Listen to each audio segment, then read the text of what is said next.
Assalamualaikum warahmatullahi wabarakatuh.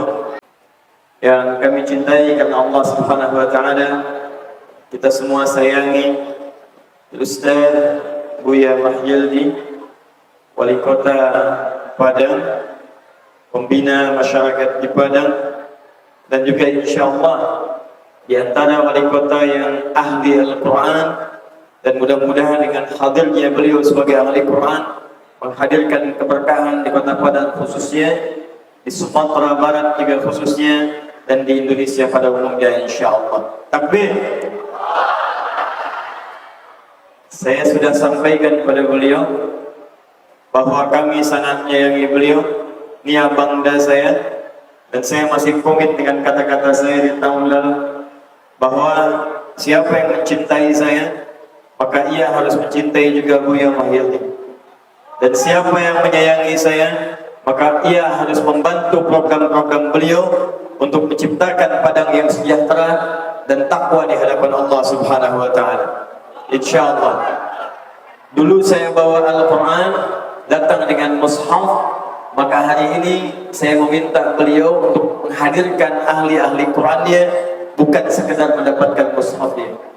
Dan berita baiknya hari ini, tepat nanti jam 12.30 waktu Indonesia akan mendarat 2 utusan langsung dari Sudan, dan di antara berita gembiranya mereka akan membawa beasiswa khusus untuk ahli Al-Quran di Indonesia sebagai langkah perkenalan, diberikan 10-15 untuk ahli Quran saja yang akan belajar di kampus Quran, Jamiatul Quran wa Jamiat Tajul Hafidhin, mahkota Al-Quran yang sangat populer di Sudan.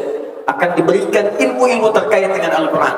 Dari 10 kuota itu, sebagai hadiah kami akan berikan kepada Kota Padang melalui Buya Mahyildi insyaallah. 10 untuk Indonesia, 5-nya khusus untuk Padang. Insyaallah nanti semuanya beasiswa, tiketnya kami nanti yang siapkan. Sampai selesai di sana, pulang ke Padang, bukan sekedar hafal Quran, tapi juga insyaallah menjadi ahli Al-Quran yang paham tentang Al-Quran, hukumnya, fiqhnya, nilai-nilainya, bukan hanya sekedar sebelah kanan atas, kiri bawah, tengah-tengah, nomor ayat, halaman, itu banyak yang sudah bisa. Tapi yang paham dan mengamalkan isinya, itu yang kita harapkan insyaallah. Direktur dan pembina Yayasan Adhikiyah, Wakapolsek, Unsur Muspida, Muspika, dan tentunya semua yang hadir di sini yang insyaallah semuanya mendapatkan cinta dan ridha Allah Subhanahu wa taala. Hadis Nabi sallallahu alaihi wasallam disampaikan kemudian dan dikutip oleh Imam Al-Bukhari dalam kitabnya Kitabul Ilmi, nomor hadis ke-71. Paling kiri sebelah atas di kitabnya, jilid yang pertama, kitab nomor 3. Pertama kitab Badul Wahyi, kedua kitabul Iman, ketiga kitabul Ilmi. Nomor hadis ke-71 diriwayatkan oleh 2 orang sahabat sekaligus. Pertama Muawiyah bin Abi Sufyan, salah satu orang yang pernah mencatatkan wahyu. Yang kedua sahabat Abu Hurairah, Abdurrahman bin Sakhar, yang juga seorang penuntut ilmu yang sangat ulet di masa Nabi sallallahu alaihi wasallam, menyampaikan pesan dari Nabi sallallahu alaihi wasallam, man yuridillahu bihi khairan yufaqihuhu fid din. Man ismun mawsulun yadullu ala al-fardiyyatil 'ammiyah ilmu nahwu. Man itu konjungsi isim mausul, menunjuk pada setiap subjek bahkan objek tunggal tapi bentuknya umum. Tunggal, setiap personnya, setiap orangnya, umum, bisa untuk laki-laki, perempuan, tua, muda, kecil, besar, kaya, cukup, pejabatkah, ulamakah, apakah pengusahakah, perantaukah, semua. Kata Nabi, yuridillahu bihi khairan, jika orang ini diinginkan oleh Allah berubah menjadi orang baik. Ingat, baik menurut Allah, bukan baik menurut manusia. Anda dikenal baik oleh orang Padang misalnya, orang Payakumbuh belum tentu menyebut Anda baik. Anda disebut baik oleh orang Sumatera Barat, Sumatera Selatan, belum tentu berjumpa dengan Anda. Anda disebut baik oleh orang Indonesia seluruhnya, bahkan di Malaysia belum tentu bermimpi bertemu Anda. Tapi kalau kita disebut baik oleh Allah Subhanahu wa Ta'ala, maka semua penduduk langit dan bumi akan mengatakan Anda yang terbaik. Dan ciri pertama orang menjadi baik itu, kata Nabi, ciri pertamanya akan diberikan oleh Allah Subhanahu wa Ta'ala dorongan, keringanan langkah, kelembutan hati. Untuk apa? Bukan untuk menjadi orang kaya, bukan untuk menjadi orang hebat dalam kedudukan dunia, tapi yang pertama, dia akan dibimbing oleh Allah untuk mau mendalami tuntunan syariat agamanya dan menghadiri majlis-majlis ilmu. Yufaqihu fid din, akan dipahamkan ia untuk mendapati tuntunan syariat agamanya. Ad-din adalah al-Islam. Quran surah ketiga ayat 19. Inna ad-dina 'indallahi al-Islam. Maka orang-orang yang senang belajar Islam, orang-orang yang senang mengkaji Islam, itu tanda pertamanya adalah tanda kebaikan yang datang dari Allah Subhanahu wa Ta'ala. Karena itu di hadis riwayat Ibnu Majah nomor hadis 233 diriwayatkan oleh seorang sahabat bernama Abu Darda radhiyallahu taala anhu. Orang yang datang ke majlis ilmu itu saking dihargainya oleh Nabi sallallahu alaihi wasallam, langkah kakinya pun itu dinilai sebagai langkah-langkah yang memudahkan dia ke surga. Qala Rasulullah sallallahu alaihi wasallam, "Man salaka tariqa yaltamisu fihi ilma, sahhalallahu lahu tariqan ila al-jannah." Siapa yang mau menempuh perjalanan, menyiapkan dirinya, menempuh jalan tariqa, bukan jalan yang luas, syari' dalam bahasa Arab. Tariq, jalan kadang-kadang sempit, kadang berliku, kadang macet, kadang menghadirkan bulu keringat. Dia menempuh semua perjalanan itu hanya satu tujuan yang dia inginkan. Yaltamisu fihi ilma. Dia ingin belajar ilmu agama walaupun sedikit, nakirah, umum, walau sedikit. Satu ayat saja, satu hadis saja. Sahhalallahu lahu tariqan ilal jannah. Maka dengan semua kesungguhannya itu, setiap langkahnya akan langsung dihitung oleh Allah memudahkan dia masuk ke dalam surga. Maka berbahagialah di Jumat ini Sayyidul Ayyam, penghulu para hari, hari yang terbaik, hari turunnya Al-Quran, hari diciptakan Nabi Adam alaihissalam, hari beliau masuk ke surga, hari beliau turun ke bumi, dan hari yang ditetapkan oleh Allah Subhanahu wa Ta'ala untuk berakhirnya kehidupan dunia. Maka di hari ini, di antara sekian orang yang mendapatkan nikmat, kita insya Allah mendapatkan nikmat terbaik yang dipuji oleh Nabi, diangkat oleh Allah, yaitu nikmat untuk bertalabul ilmi di tempat yang insya Allah mulia ini. Singkatnya, mudah-mudahan kesungguhan kita hadir pada kesempatan pagi ini mendapatkan semua janji yang disampaikan oleh Nabi SAW tadi. Ini mukaddimah, saya cuma punya 45 menit. Sekarang kita ada di Yayasan Azkiyah. Pakai zal ya, Azkiyah. Karena ada Azkiyah, ada Azkiyah. Itu beda. Kalau pakai zal, seperti tempat kita sekarang, Azkiyah itu jamak dari kata zaki. Zakiyun, orang yang pintar. Azkiyah, orang-orang pintar. Di yayasan ini didirikan insya Allah untuk mencetak orang-orang yang pintar. Azkiyah. Di saya tidak kaget kalau tadi disebutkan sudah ada capaian begini, capaian begini, capaian begini, dari bimbel sampai punya kampus. Justru heran kalau namanya Azkiyah tapi capaian tadi itu tidak ada. Jadi Masya Allah, Azkiyah jamak dari kata zaki, kepintaran intelektual, ya, intelligence quotient, kepintaran intelektual. Kalau kemudian itu diiringi dengan kepintaran emosional, ada yang pintar kemudian otaknya, ada yang pintar mengontrol emosinya. Maaf, kan ada orang yang pintar tapi juga cepat marah. Pintar memang, tapi marahnya tak terkontrol. Dosennya memang pintar, tapi killer. Gurunya memang pintar, tapi cepat marah. Tengok dikit, hei sini lihat. Pegang pena dikit, hei jangan mencatat dulu.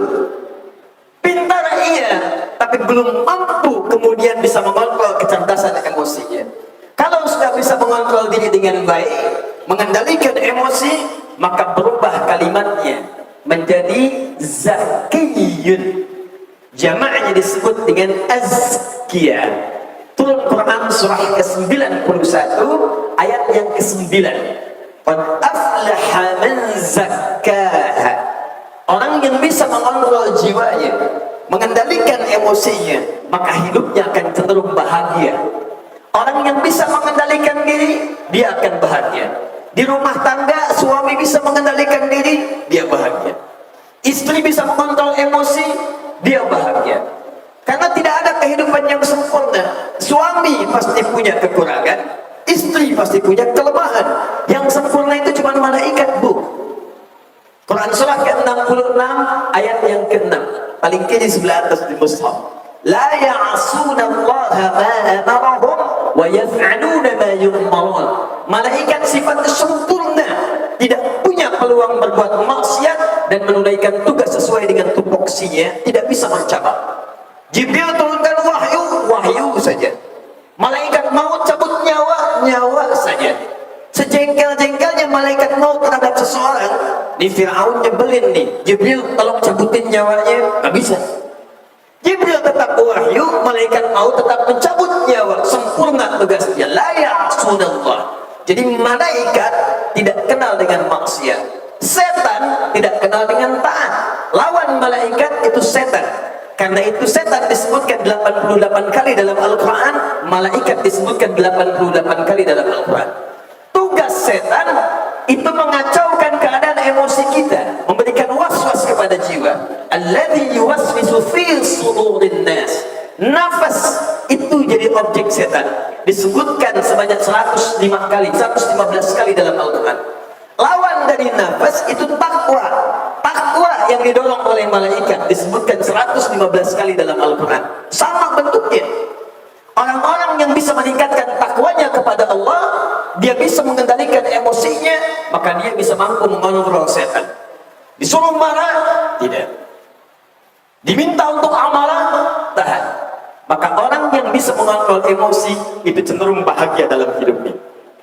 Nah, kalau kita satukan di azkiyah ini, cerdas kemudian otaknya, pandai mengontrol emosinya, disatukan keduanya, maka berubah namanya menjadi hilmun. Orang yang disebut dengan halim. Orang yang disebut dengan halim.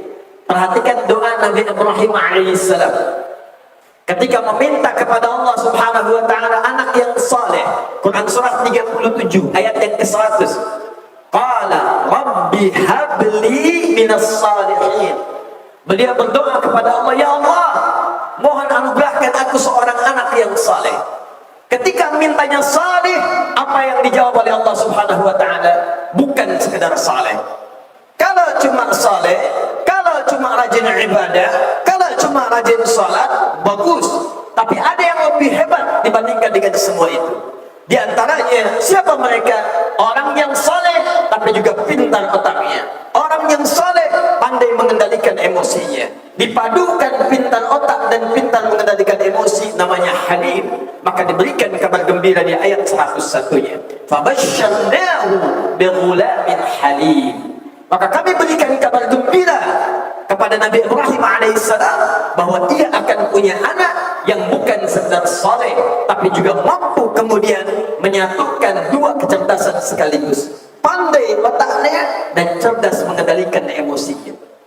Karena itu nanti banyak kisah ketika Nabi Ibrahim mengatakan, bapak mimpi, dalam mimpi bapak sembelih kamu, bagaimana pendapat fanzur mada tara? Kalau tak mampu mengendalikan emosi, bapak pulang ke rumah, ibu pulang, sampaikan pada anak-anaknya, aduh tadi di pengajian Ustaz Adi di Quran Azkiyah, mama mimpi atau dapat ilham menyembelih kamu. Kira-kira kalau kalimat itu disampaikan pada anak kita, bagaimana responnya? Mungkin dia akan berkata itu bid'ah, itu sesat, hati-hati dengan ustaz itu. Bisa keluar kalimat itu. Tapi perhatikan jawaban Ismail alaihissalam yang cerdas otaknya, pandai mengontrol emosinya.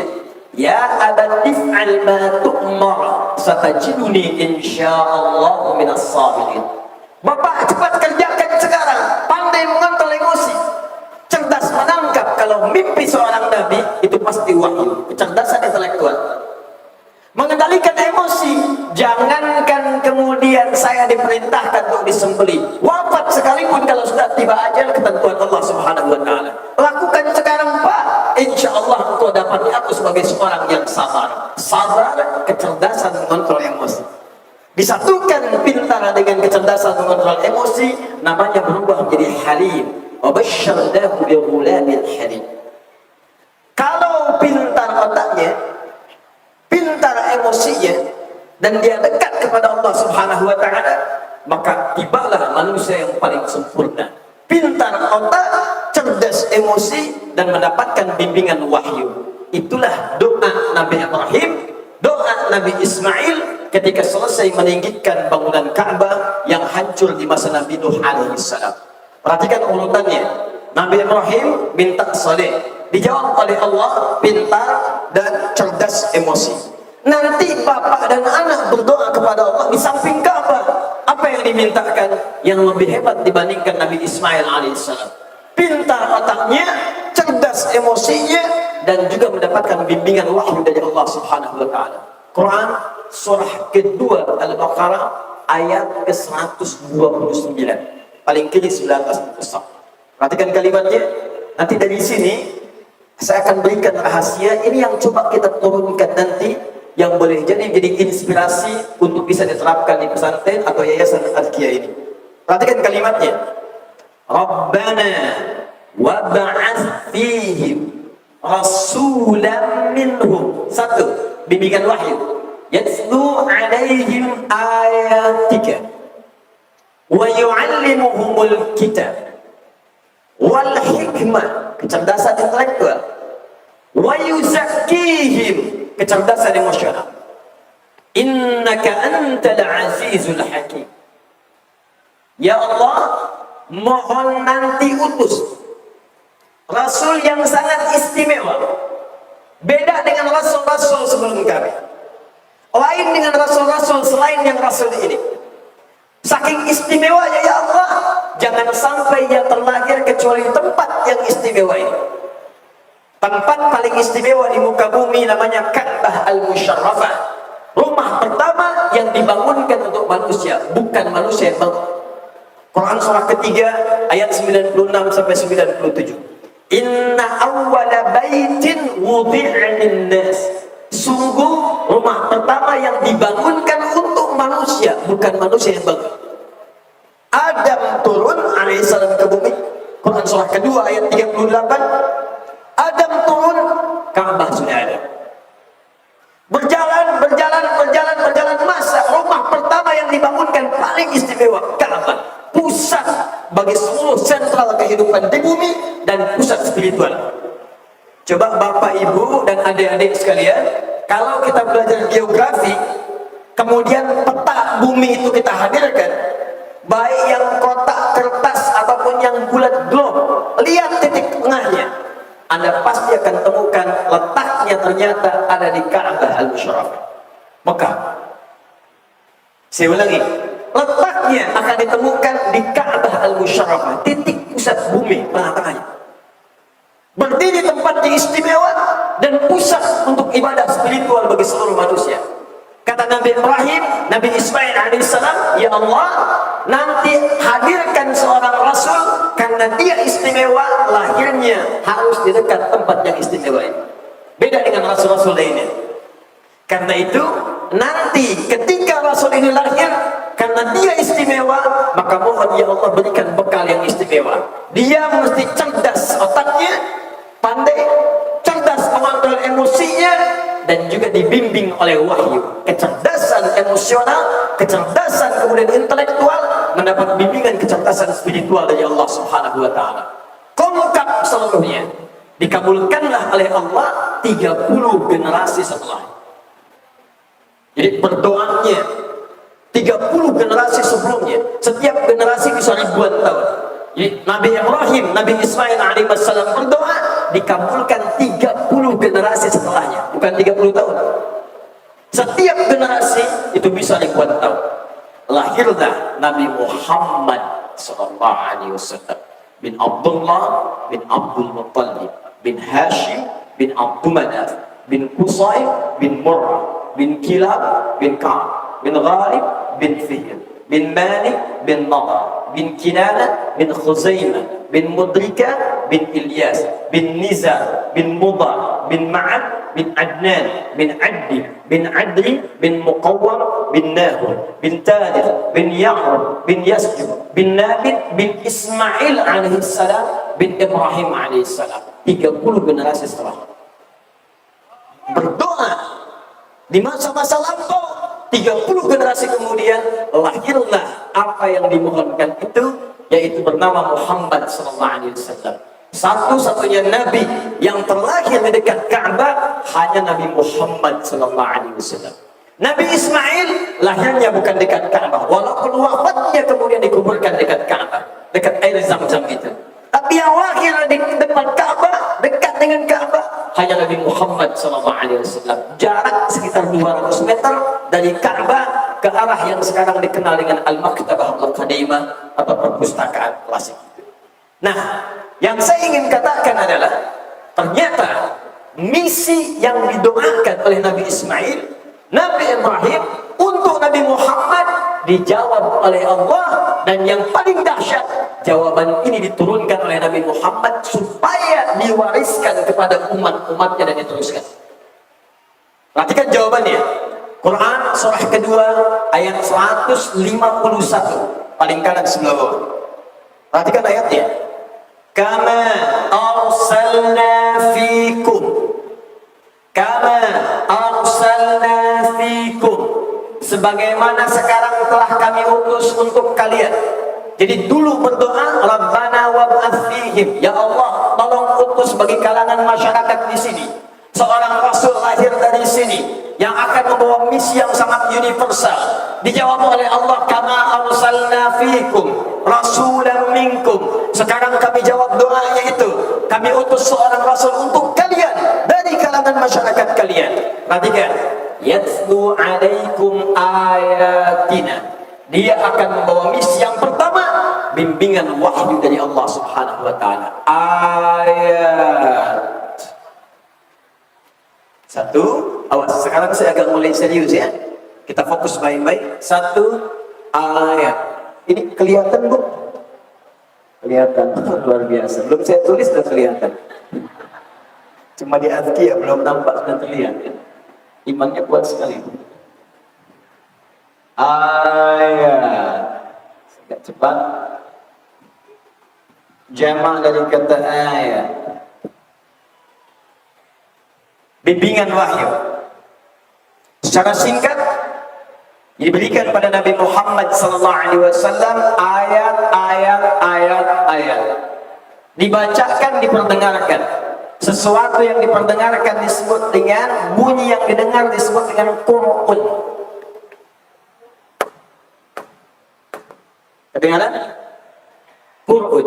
Kalau sengaja diperdengarkan disebut dengan qiraah. Bismillahirrahmanirrahim. Qiraah.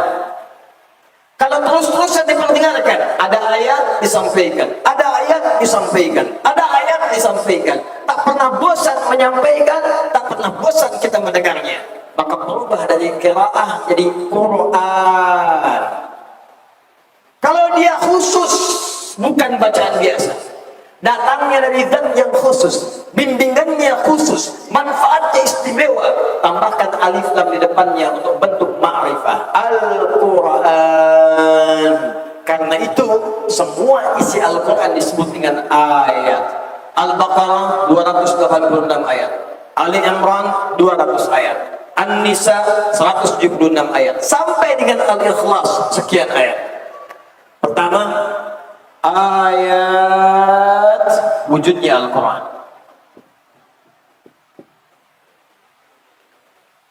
Untuk menjadi manusia yang sempurna, kata Allah, Nabi ini yang pertama akan saya berikan bimbingan ayat-ayat dari saya, kata Allah. Terkumpul ayat itu dalam Al-Quran. Saya ulang, terkumpul ayat itu dalam Al-Quran. Jadi ada rahasia yang pertama. orang yang bisa mendapatkan bimbingan wahyu dari Allah, terkhusus langsung dari Al-Quran. Dia mengambil kesempatan dari Al-Quran, mengambil petunjuk dari Al-Quran, mengambil keistimewaan dari Al-Quran, maka ini disebut langsung melalui Al-Quran jalan pertama untuk menjadi manusia yang paripurna di hadapan Allah Subhanahu wa Ta'ala. Jadi syarat untuk cerdas, syarat untuk pintar mengendalikan emosi, syarat untuk mendapatkan kesuksesan, syarat untuk bahagia, pintar membimbing kita sukses, cerdas emosi membimbing kita bahagia. Syarat pertama untuk dapat sukses dan bahagia, pertama mendekatlah kepada Al-Quran. Janji Allah. Karena itu kalau Bapak Ibu perhatikan, semua isi Al-Quran itu dari Al-Fatihah sampai dengan An-Nas, semua isinya bukan sekedar bacaan biasa, tapi dia adalah bimbingan untuk mendapatkan puncak kesuksesan dan kebahagiaan dalam kehidupan kita, dari mulai lahir sampai dengan kita wafat kembali kepada Allah Subhanahu wa Ta'ala. Silakan cek ya, silakan cek, buka semua isi Al-Quran, maka Bapak Ibu kita semua akan temukan tidak ada satu kitab di muka bumi manapun. Saya telah teliti, kami punya koleksi kitab-kitab yang lain yang ada sampai sekarang. Saya bandingkan, tidak ada selain Al-Quran. Kalau ini bukan mukjizat, mustahil susunannya akan demikian. Hanya Al-Quran satu-satunya kitab suci firman Allah di muka bumi yang langsung memberikan petunjuk dari mulai kita lahir sampai dengan wafat kembali kepada Allah Subhanahu wa Ta'ala. Saya berikan gambaran cepat ya, tidak perlu dicatat. Bisa sejak bayi dalam kandungan, bagaimana bimbingan yang baik supaya dia kemudian kita mintakan jadi anak yang saleh. Turun Quran surah ke-7 ayat 189.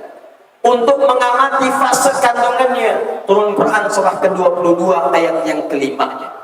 Ketika dia terlahir, apa yang pertama harus diberikan kepada anak yang dilahirkan itu?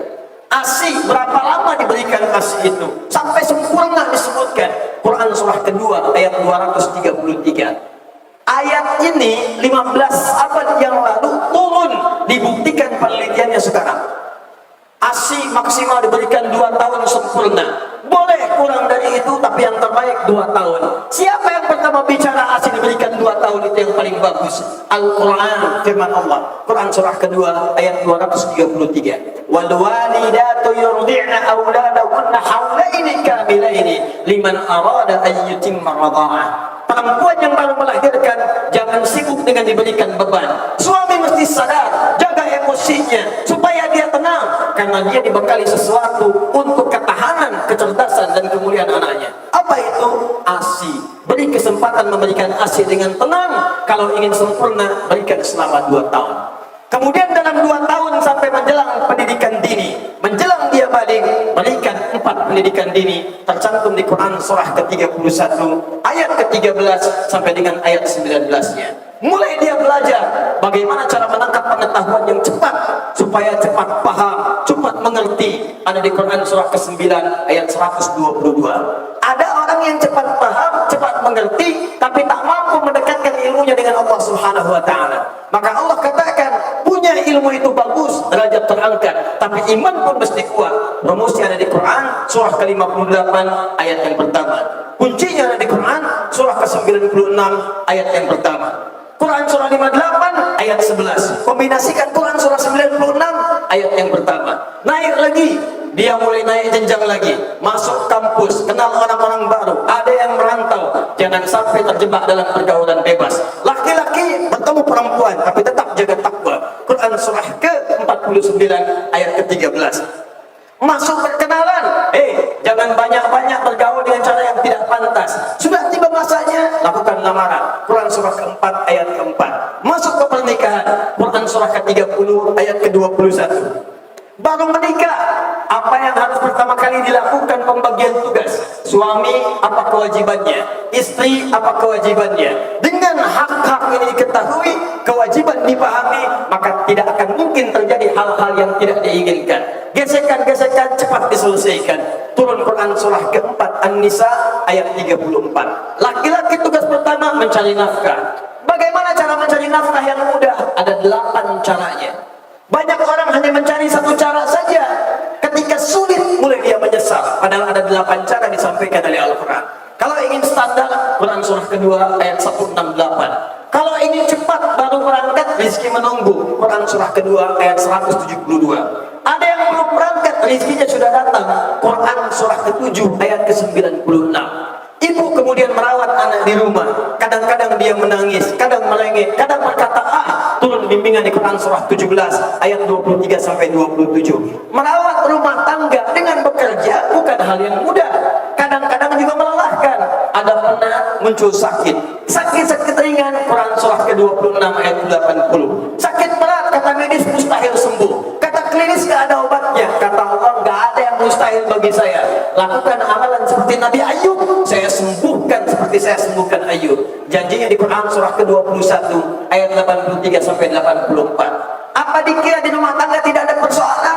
Belum tentu. Ada kadang-kadang salah paham, ada kadang-kadang salah pengertian.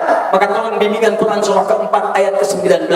Tinggi konfliknya Quran surah ke-4 ayat 34. Hampir terpecah, sambungkan lagi islah Quran surah ke-4 ayat 35. Sampai naik lagi. Di pekerjaan kadang-kadang tidak mudah. Ada persaingan yang tidak wajar. Ingin menyingkirkan, ingin menyungkurkan. Muncul bimbingan Quran surah 17 ayat 79 sampai 81. Kalau sampai berbuat zalim, turun Quran surah ke-21 ayat 87 sampai dengan 88. Anda berhasil, sukses, maka isi dengan syukur.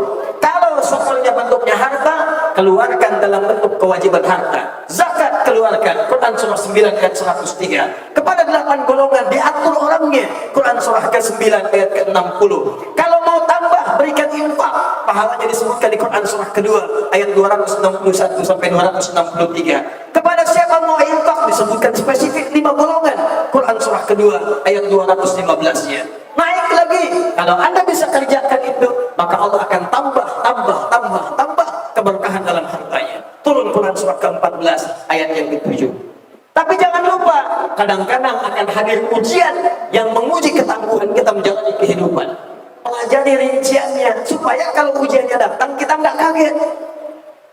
Banyak orang punya masalah, kata Al-Quran, bukan karena nggak bisa menyelesaikan, karena dia tidak belajar bagaimana mengatasi masalahnya. Ada orang punya masalah di rumah tangga, dia cuma dengan senyum selesai masalah. Ada orang sudah konsultasi ke Ustaz A, ke Buya C, ke Kiai B, ke Habib D, datang berkali-kali, masalah nggak pernah tuntas. Kata Allah, bukan karena nggak mampu, karena dia tidak pernah belajar bagaimana cara mengatasi masalahnya. Maka turun kemudian gambaran besarnya.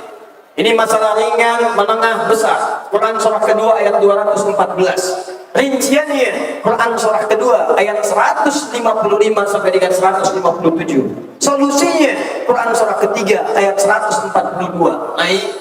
Naik sampai usia 40 tahun. Kedudukan sudah bagus, harta sudah ada, orang tua masih ada. Kata Allah, jangan lupakan orang tua. Boleh jadi kesuksesan kamu itu bukan karena kerja keras kamu 30% saja, 70%-nya ibu yang menangis di keheningan malam. Tahajud minta anaknya sukses, lulus ujiannya, pintar, nemnya bagus, IPK sempurna, pekerjaannya hebat, sampai menjadi pejabat yang sukses, orang yang kaya, bangun masjid, macam-macam. Ya Allah, jangan seperti saya yang hanya makan singkong. Ya Allah, jangan seperti tempat tidur kami, jadikan dia orang-orang hebat. Makanya kata Al-Quran, orang anak yang sempurna itu ketika dia meraih kesuksesan, maka yang pertama diingat dia menyertakan kedua orang tuanya. Turunlah Quran surah ke-46 ayat ke-15. Rabbi auzi'ni an ashkura ni'mataka allati an'amta 'alayya wa 'ala walidayya. Bapak saya ya Allah, ibu saya ya Allah, kalau ada kesuksesan yang saya dapatkan sekarang, mohon limpahkan semua kemuliaannya kepada bapak dan ibu saya. Naik lagi sampai dengan sepuh. Ada yang pikun, Quran surah ke-22 ayat yang ke-5. Sampai tiba masa menjelang wafatnya, Quran surah ketiga ayat 185. Sampai cara wafatnya pun diatur, Pak. Silahkan Anda cek semua kitab di muka bumi ini, adakah yang mengatur cara wafat? Tidak ada, kecuali Al-Quran. sholatnya ingin ringan sampai saking gak terasanya, saking tenangnya, ada orang wafat tenang. Anda bayangkan? Orang sekarang dikasih tahu mau wafat gelisah. Kayaknya nggak lama nih hidupnya, langsung gelisah. Tapi yang ini menarik, diberitahu mau wafat malah tenang. Turun keterangan di Quran surah 89 ayat 27 sampai 30. Ya ayyatuhan nafsul mutmainnah, irji'i ila rabbika radiyatan mardiyah, fadkhuli fi ibadi wadkhuli jannati. Ada orang mau wafat, saking tenangnya langsung dipanggil oleh Allah, jiwa yang sedang tenang. Ada orang mau wafat tenang sekali. Ada yang sedang sujud, saking tenangnya wafat. Ada yang sedang baca Al-Quran, saking tenangnya wafat. Ada yang sedang mengajar, saking tenangnya wafat. Ada yang sedang ikut pengajian, sedang tenang wafat. Tenang pula, diatur. Yang tidak mengikuti aturan silakan kata Allah. Ini yang tenang, ini yang gelisah. Sampai orang-orang yang akan gelisah pun saat wafat disebutkan ayatnya. Quran surah ke-8 ayat ke-50. Kata Allah, silakan pilih kalau pengen tenang, begini amalannya. Kalau nanti ingin tidak tenang, gelisah saat wafat, nih ini mungkin yang kamu kerjakan selama kehidupan.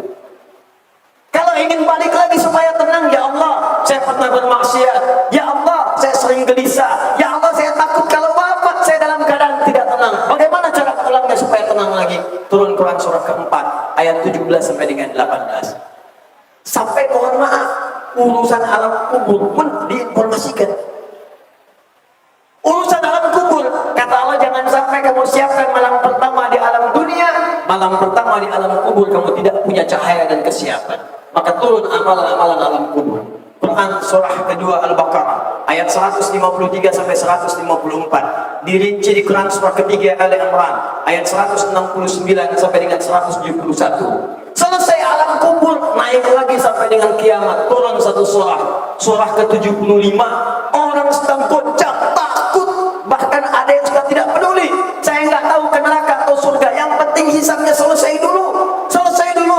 Tapi ada satu golongan yang saking siapnya dengan tragedi kiamat itu, siap dia sampai dia tenang luar biasa, wajahnya malah gembira berbinar. Karena pada saat itu, saat orang merasakan kegelisahan dan ketakutan, dia justru bisa menatap Allah tanpa hijab.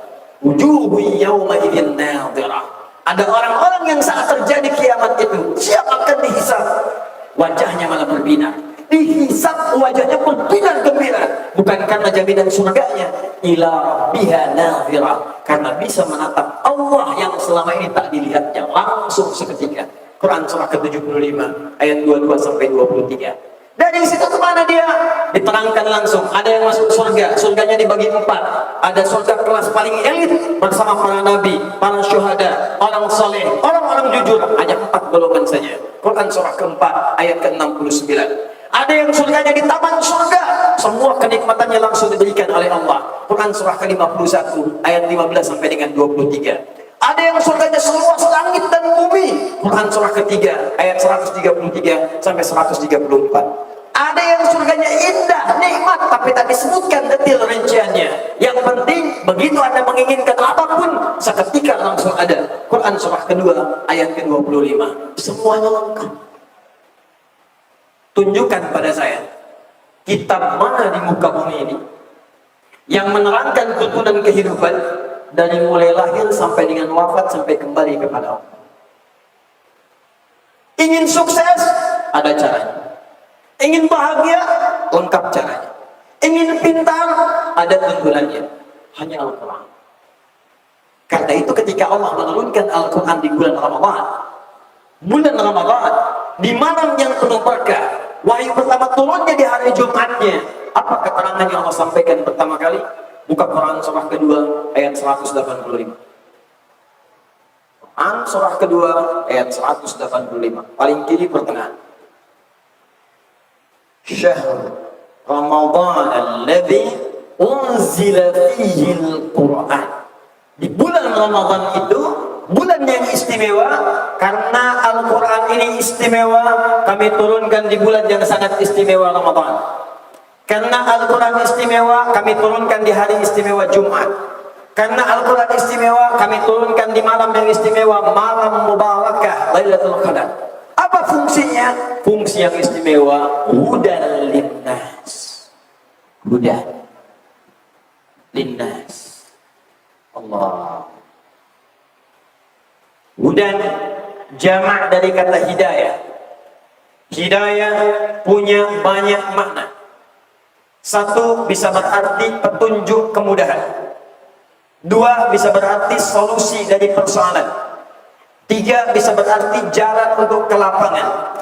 Empat, bisa berarti petunjuk untuk kesuksesan. Lima, bisa berarti jalan untuk kebahagiaan.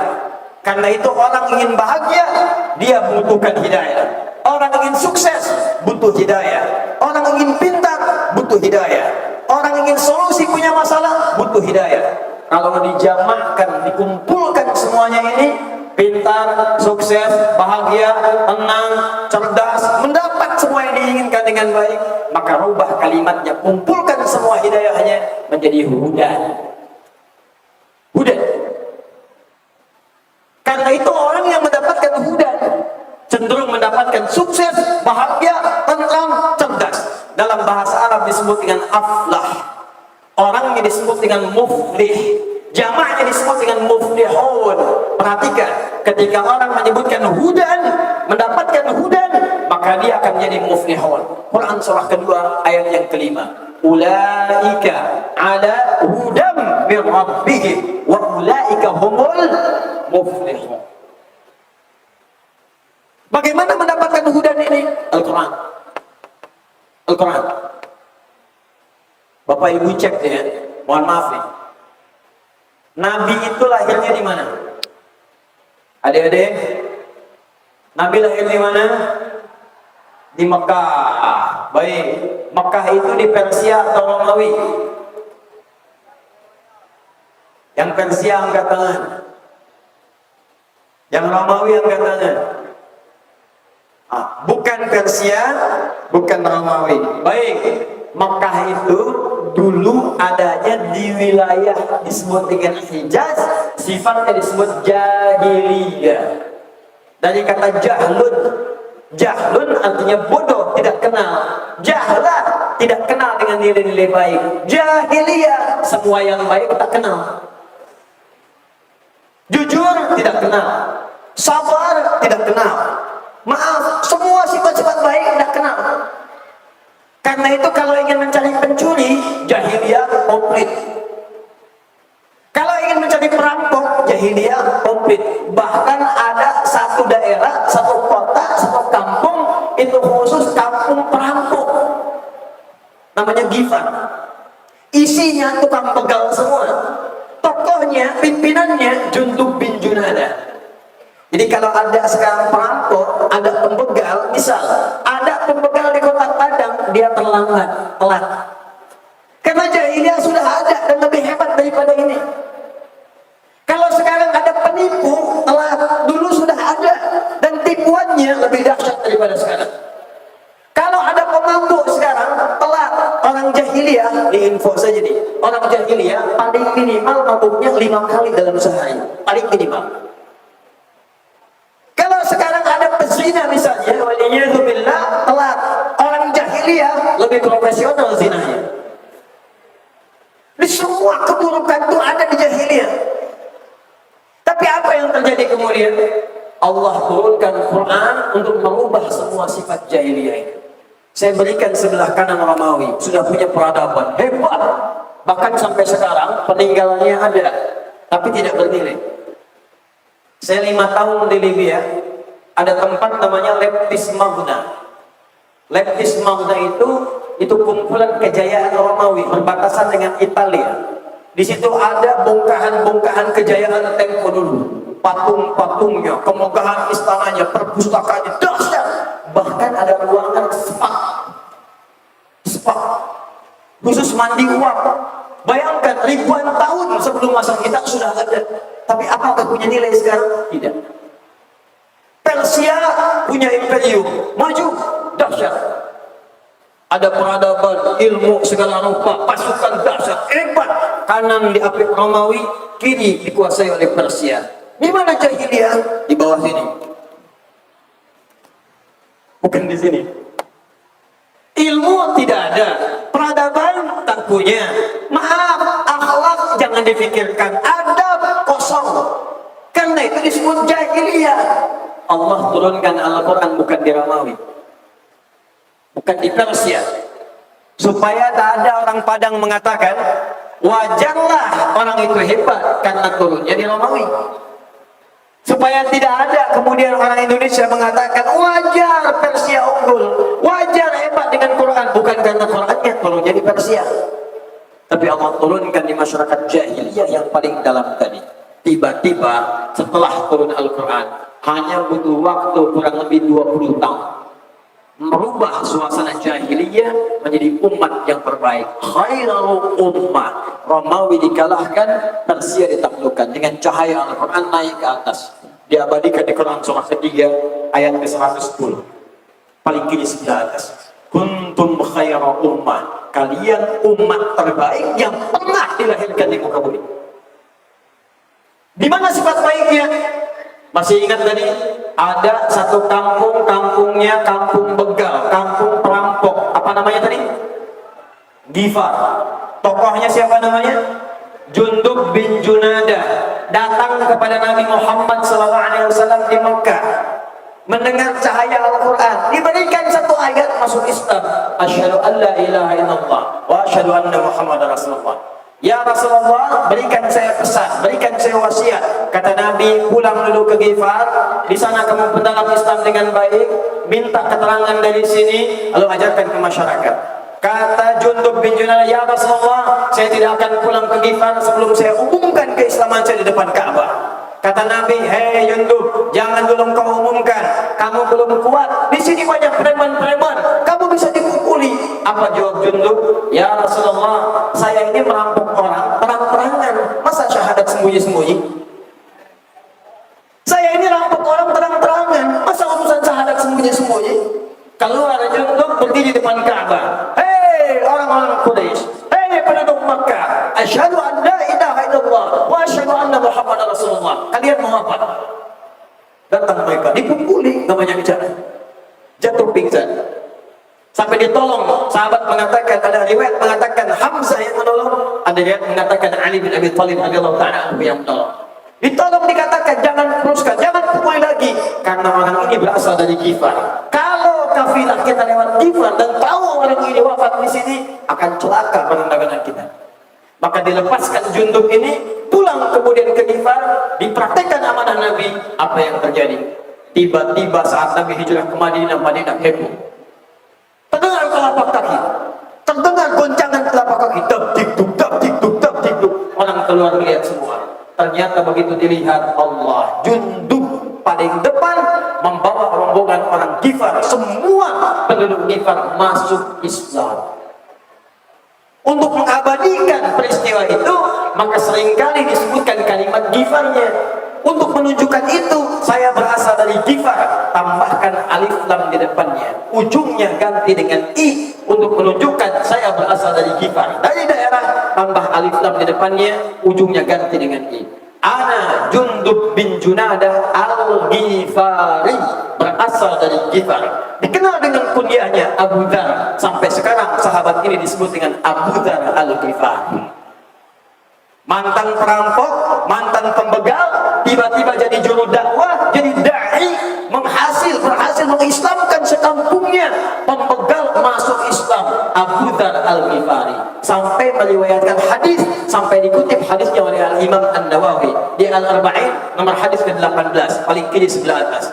An Mu'adz bin Jabal wa Jundub bin Junadah radhiyallahu ta'ala anhuma an Rasulillah sallallahu alaihi wasallam qala Rasulullah sallallahu alaihi wasallam ittaqillaha haitsu ma kunta wa atbi' sayyi'atal hasanata tamhuha. Siapa yang meriwayatkan?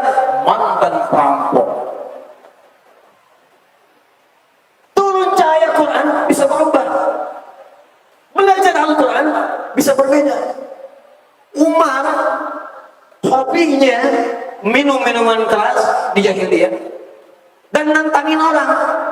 Setiap siang naik ke atas Jabal Kubais yang sekarang ada istana raja. Naik ke atas dia mengatakan, siapa yang berani dengan saya bertemu di bukit A.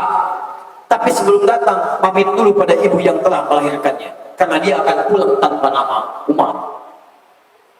Cuma dengar satu ayat, Toha, masuk Islam. Toha, masuk Islam. Masuk Islam. Berubah kemudian keadaannya, ditinggalkan mabuk-mabuknya, malah minta kepada Allah, ya Allah, ya Rasulullah, tidakkah Allah menurunkan ayat yang melarang mabuk-mabukan? Turun sampai turun Al-Maidah ayat 90 sampai 91. Umar. Dari yang tadinya kasar, keras, sekarang tumbuh menjadi pembela Islam sebagai khalifah yang sangat luar biasa. Umar. Karena Toha. Saya ingin katakan, semua orang yang mengambil isyarat dari Al-Quran, ilmu dari Al-Quran, dari Allah, bukan hanya akan merubah dirinya, tapi akan merubah semua tempat lingkungan di tempat dia menetap. Al-Quran turun di Mekah, Mekah datang keberkahan. Nabi pindah ke Madinah, Quran turun di Madinah, Madinah kemudian terbuka cahaya. Satu orang Quran diturunkan lewat malaikat Jibril naik status jadi Sayyidul Malaika. Al-Quran turun di hari Jumat, Jumat Sayyidul Ayyam. Al-Quran turun di malam Jumat Lailah Mubarakah. Al-Quran diturunkan kemudian di setiap tempat manapun pada orang manapun, maka orang itu pasti akan mendapatkan kemuliaan. Anaknya yang hafal Quran, bapak ibunya akan mendapatkan bagian. Tahun kemarin saya jadi pimpinan dari salah satu grup untuk haji hadiah dari kedutaan Saudi. Ya, begitu berangkat, Allahu Akbar, 300 orang lebih saya perhatikan, ini orang-orang luar biasa semua. Di antara mereka ahli Quran, yang hafal Quran anaknya. Ahmad Kamil yang ikut haji, ibunya, gurunya, temannya, pembimbingnya. Yang hafal Quran 2 orang, Ahmad dengan Kamil. Yang ikut haji, teman-temannya, ibunya, gurunya, kerabatnya ikut. Jadi kalau satu orang sudah mendapatkan kemuliaan dari Al-Quran, semuanya akan ikut. Karena itulah saya sarankan, apapun yang dipelajari di tempat ini, apapun yang digembleng dari kecerdasan, kalau jadi ahli matematika jangan dulu bangga. Maaf, syarat menjadi ahli matematika bukannya iman, karena yang belum beriman pun bisa mendapatkan Nobel. Jadi ahli fisika jangan bangga dulu. Di luar bahkan yang tidak punya iman bisa mendapatkan Nobel. Itu pertandingan biasa. Yang paling dahsyat, bagaimana spirit Al-Quran bisa menginspirasi kita untuk mengisi ahli fisika dengan nilai Quran, ngisi ahli matematika dengan nilai Quran. Begitu didapatkan, maka Anda akan jadi matematikawan yang hebat, fisikawan yang mulia, arsitek yang dahsyat, insinyur yang hebat, pejabat yang luar biasa. Tidak percaya? Silahkan cek semua sejarah dan itu sudah terbukti. Turunlah hadis Nabi. Saya tutup sampai di sini untuk kita berdialog. Buka kemudian hadisnya, disampaikan oleh Al-Imam Al-Bukhari, bahkan riwayat dari Utsman bin Affan. Al-Imam Al-Bukhari menerima hadis ini dari Hajjaj bin Minhal. Hajjaj bin Minhal menerima hadis ini dari Syu'bah. Syu'bah menerima hadis ini dari Alqamah bin Marsad. Alqamah bin Marsad menerima hadis ini dari Sa'ad bin Zubaidah. Sa'ad bin Ubaidah menerima hadis ini kemudian dari Abu Abdurrahman As-Sulami. Abu Abdurrahman As-Sulami menerima hadis ini dari Utsman bin Affan dan Ali bin Abi Thalib radhiyallahu taala anhuma. An Nabi sallallahu alaihi wasallam qala Rasulullah sallallahu alaihi wasallam, khairukum man ta'allama al-Qur'ana wa 'allama. Yang paling hebat di antara kalian, yang paling baik, kalau ada pejabat, ini pejabat terbaik. Kalau ada polisi, ini polisi terbaik. Kalau ada tentara, ini tentara terbaik. Kalau ada rakyat, ini rakyat terbaik. Kalau ada pengusaha, ini pengusaha yang paling baik. Siapa orang-orang ini? Adalah orang yang mau belajar dari isi Al-Quran, kemudian yang mengamalkan dalam kehidupannya. Sebagai penutup, bagaimana cara cepat belajar Al-Quran dan bisa mengamalkannya? Sudah dihimpun oleh ulama-ulama kita. Ternyata kalau Anda ingin padukan Al-Quran dengan keterangan Nabi, Anda bisa ditemukan dalam kitab-kitab hadis paling populer. Silahkan belajar kitab hadisnya Al-Imam Al-Bukhari. Di situ ada 97 bab.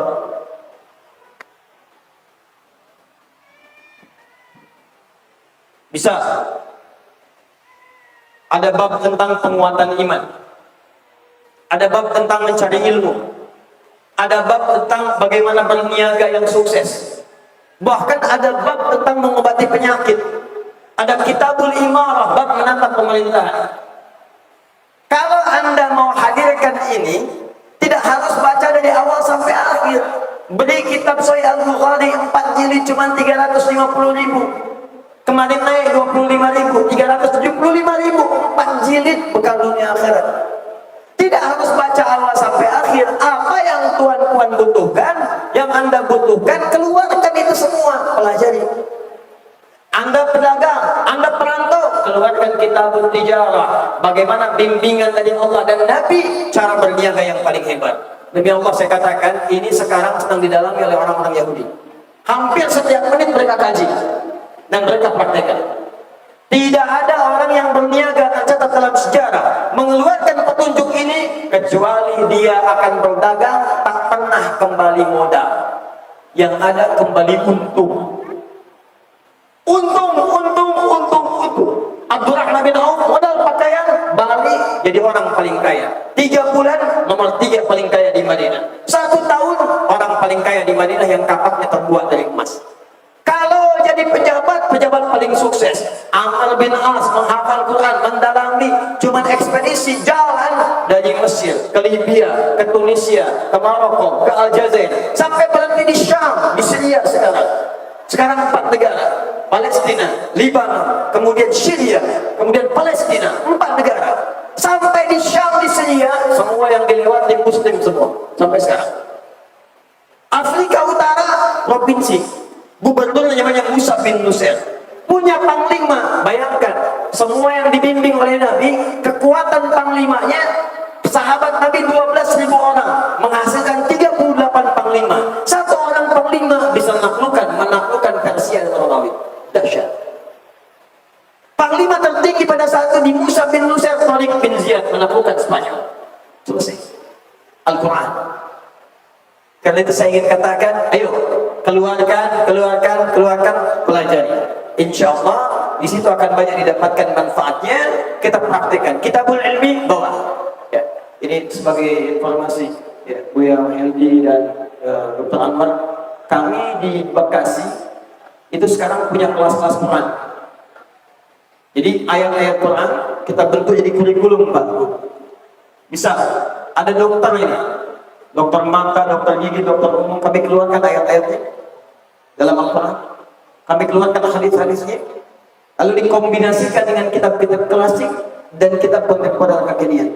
Jadi kelas disebut dengan kelas kedokteran Qurani. Saya pernah tanya dokter mata, apa ciri mata orang sehat? Dijawab oleh dokter ini, Ustaz, mata orang sehat kalau pandangannya jelas, tidak terhalang, tak ada alat bantu, itu matanya bagus, sehat. Saya bilang, dok, saya banyak mendapatkan yang seperti itu. Tanpa alat bantu, mata jelas, pandangannya awas. Tapi yang jadi masalah, dia tak bisa bedakan mana sendal dia, mana sendal orang. Mata dia bisa jelas, keluar masjid, keluar surau, jelas semuanya tuh, sepatu, di sandal bagus saja jelek. Tapi dia tak bisa bedakan mana sendal dia, mana sendal orang. Ini kayaknya punya saya, dia pakai aja, padahal dia ke masjid, gak pakai sendal. Ada orang yang pendengarannya bagus, sehat, tapi maaf, panggilan azan dekat rumah tak kedengaran. Ini rumah dia, Bu. Ini surau masjid, jarak cuma 5 meter, speaker masjid ke rumah dia begini. Di jarak yang 500 meter, tak ada mobil, tak ada motor, tak ada kendaraan, bisa jalan kaki ke masjid. Allahu Akbar, ke masjid sebelum adzan kita berangkat. Yang ini sampai komat, gak kedengaran. Masalahnya apa? Maka diturunkan ayatnya, diturunkan hadisnya, dipelajari. Ada kelas pengusaha dikeluarkan, kitab tijarah. Apa ayatnya? Apa hadisnya? Kitab Al-Imam Al-Bukhari, dikenal dengan Sahih Al-Bukhari, itu diantara keistimewaannya, sebelum menyampaikan hadisnya, ayatnya dulu yang dikeluarkan. Ayatnya, setelah itu baru hadisnya, baru beliau berikan keterangan pendek untuk diamalkan sesuai dengan konteks kehidupan kita. Maka ini yang ingin saya sampaikan, mudah-mudahan insya Allah seluruh yang ada stakeholder di Adkia ini juga masyarakat sekitarnya, mudah-mudahan dengan hadirnya Adkia, dengan hadirnya kita di Padang untuk kita semua, insya Allah dengan kembali kepada Al-Quran, dengan kembali menggali ajaran-ajaran Al-Quran, insya Allah di Padang akan muncul orang soleh yang cerdas. Insya Allah orang soleh yang mampu mengontrol emosi dengan baik. Kita merindukan nanti akan ada pejabat yang pintar, cerdas, menyejahterakan. Akan ada polisi yang ahli Quran, tentara ahli Quran, rakyat ahli Quran. Masya Allah. Nanti kesenangan pelajarnya, kesenangan menghafal Quran. Saya hanya ingin informasikan, sekarang kami punya perlombaan menjadi ahli Quran. Kami hidupkan secara sosial. Anda jangan sampai tertinggal. Targetnya dalam setahun itu minimal ada 100.000 orang penghafal Quran baru di Indonesia ini. Sekarang Sulawesi sudah ikutan. Kami buat MOU. Ada wilayah Waju, penduduknya 700.000. Ya, 700.000 itu langsung oleh Dr. Imran, bupatinya. Dr. Imran mengatakan 700.000 masyarakat yang mesti jadi ahli Quran. Disusul kemudian Goa, susul kemudian Lampung, susul kemudian Jawa Barat. Sekarang wilayah-wilayah yang banyak muslim di Indonesia sudah tergerak menjadi ahli Quran. Karena itu saya katakan jangan sampai kita terlambat dalam perlombaan ini. Siapkan dengan baik, minimal kalau bukan kita yang hafal, anak-anak kita yang menjadi ahli Quran untuk menyejahterakan lingkungan kita di masa depan, insya Allah. Baik, yang terakhir saya ingin tanya sebentar, siapa yang sudah hafal 30 juz di sini? Adkia. Di Adkia 30 juz, bukan juz 30. Ada. Ini bapak, saya mau muridnya. Kalau dulunya udah banyak. Mana muridnya? Ada muridnya? Ikhwan, laki-laki, perempuan ada? Saya turunkan 20 juz. Ada? Ada? Berapa juz? Belum, sebentar. Baru 20. 15. 26. Oh, 26. Masya Allah. Siswa di sini 26 juz. Baik, siswa sini sebentar. Ada berapa juz? Siswa di sini Adkia 20 ada? 15 ada? Belum ada? 15? 14? Saya tahu 12 tadi ada. 13? 12? Tadi ya satu orang yang ngaji ya 12 juz. Baik, 12 juz ini tolong ya Pak Dr. Anwar, nanti insya Allah biaya semuanya kami tanggung di sini sampai selesai, okay? Baik. Yang 26 juz mana nih? 26 juz. 26 juz.